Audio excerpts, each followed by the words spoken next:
Era la mañana del 5 de agosto de 1620. En el puerto de Southampton, dos barcos de aspecto corriente, el Speedwell y el Mayflower, alinearon sus proas hacia el oeste y comenzaron a cruzar la bahía. En su interior, 102 pasajeros intentaban hacerse con un lugar cómodo para soportar una larga travesía. Al poco tiempo tuvieron que atracar en el cercano puerto de Dartmouth por avería en uno de los barcos. Este no fue el único incidente. Una segunda avería impidió al Speedwell proseguir el trayecto.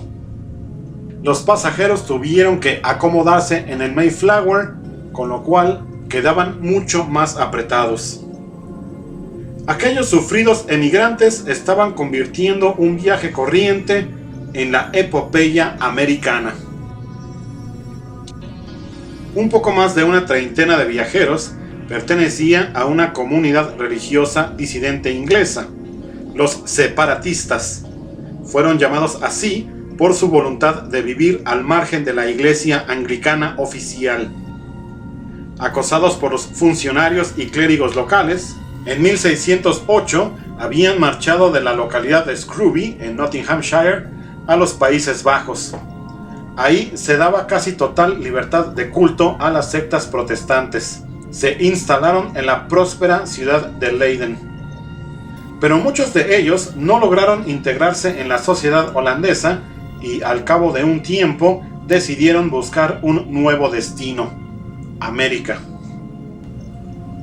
El norte del continente americano había sido explorado en los últimos 100 años por los ingleses, y desde 1607 había ahí una colonia, Jamestown en Virginia. Para realizar el viaje, los separatistas de Leiden se pusieron en contacto precisamente con la Compañía de Virginia. Pensaban que si lo que buscaba esta era gente sacrificada, abnegada y dispuesta a trabajar, ellos eran los hombres adecuados. El rey Jacobo I les concedió la autorización correspondiente y consiguieron que un grupo de mercaderes de Londres, los Merchant Adventurers, les adelantaran los fondos necesarios para costear los gastos del viaje y comprar las vituallas que necesitarían durante la travesía y los primeros meses de su estancia en América.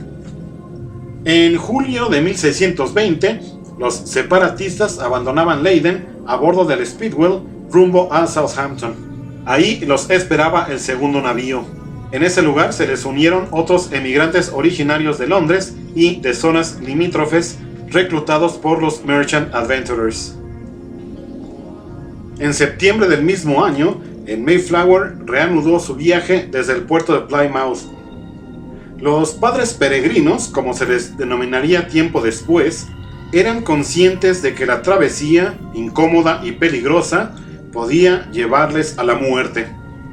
El Mayflower poseía 2 brújulas, pero era fácil perderse en medio del océano Atlántico. Los primeros días de navegación fueron tranquilos, pero enseguida comenzó el mal tiempo y el barco se vio azotado por varias tormentas. Una de las vigas maestras del navío se resquebrajó debido al oleaje y el temor cundió entre los pasajeros. El capitán Christopher Jones pudo asegurar la viga y reparó con sus hombres la cubierta agujereada del Mayflower. Los viajeros tuvieron que permanecer la mayor parte del tiempo en las bodegas con las escotillas cerradas, empapados y mareados. El olor debía ser insoportable. En el pasaje iban numerosas mujeres, entre ellas 3 embarazadas. Una de ellas tuvo a su hijo en mitad del viaje. Por cierto que el pequeño recibió el nombre de Oceanus. Las otras 2 finalmente dieron a luz en América. Únicamente un pasajero falleció durante la travesía. Se trató del joven criado del Dr. Samuel Fuller.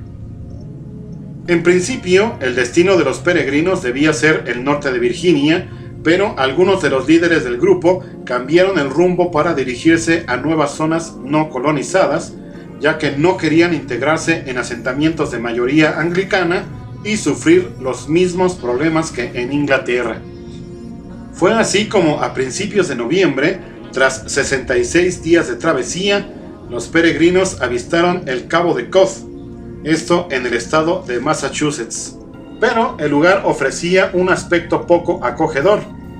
Entonces se dirigieron más al norte y a mediados de diciembre dieron con un enclave que poco antes el explorador John Smith había bautizado con el nombre de Plymouth. Ahí se instalaron. Ya decía que durante la travesía solamente murió una persona, pero los primeros meses de la estancia en América estuvieron llenos de dificultades.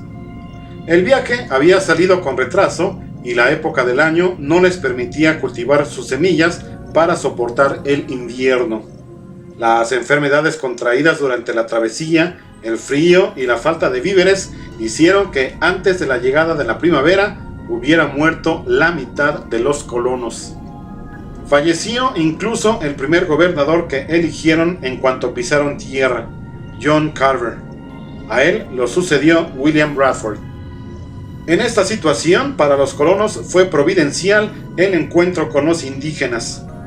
Sorprendentemente, un par de ellos se dirigieron a los colonos en inglés.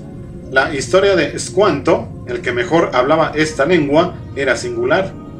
Años atrás había sido raptado por un explorador inglés, quien trató de venderlo como esclavo en Málaga. Unos monjes le liberaron y le permitieron volver a Inglaterra, desde donde regresó a América en una expedición de exploración. Los naturales de la zona, diezmados por una epidemia de peste unos años antes, no se mostraron hostiles con los colonos. Había campos de sobra para quien quisiera cultivar la tierra. Squanto enseñó a los colonos a hacerlo de la manera india.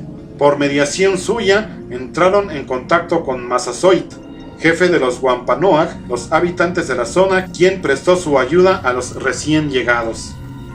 Unos meses después, los colonos pudieron recoger su primera cosecha en América, y esta fue tan abundante que organizaron una fiesta de 3 días para dar gracias a Dios, celebración a la que se unieron unos 90 indígenas. Tal es el origen de la tradición del Thanksgiving Day, el Día de Acción de Gracias, que en 1789 el presidente George Washington convertiría en fiesta nacional de los Estados Unidos.